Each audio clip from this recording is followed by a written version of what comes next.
Depuis de nombreuses années, Géant-Vert a fait de la réduction de son impact environnemental une de ses priorités. C'est une démarche qui est clairement inscrite dans notre ADN et dans celle de la marque.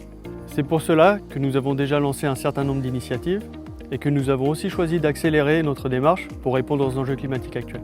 Géant-Vert s'est engagé récemment dans un partenariat avec Terranis pour pouvoir fournir à ses agriculteurs des solutions qui permettent, via des images satellites, de mieux piloter l'irrigation au niveau des champs et ainsi de limiter les consommations d'eau pendant le cycle de culture.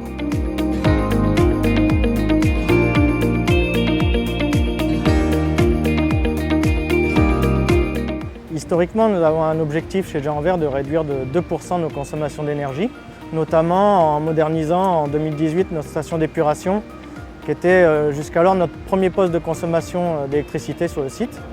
Concrètement, les turbines fonctionnent selon la quantité de matière réelle à traiter. Et par la même occasion, il y avait un double objectif qui était donc d'améliorer la qualité épuratoire de la station. Aujourd'hui, on a une qualité de rejet qui est très proche de l'eau du milieu naturel.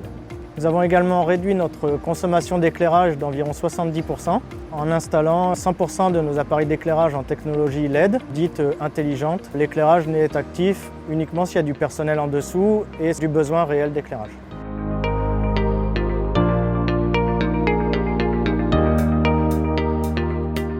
« 100% des emballages que nous utilisons pour la marque Géant-Vert sont recyclables. La boîte en fer blanc et l'ensemble de nos emballages carton et de nos emballages plastiques qui sont eux-mêmes 100% recyclables. Géant-Vert s'est engagé récemment à fournir plus de transparence à ses consommateurs en mettant à sa disposition, via l'utilisation d'un QR code, des données qui sont relatives au lieu de production de la matière première et à sa date de mise en boîte avec un partenariat avec Connecting Food.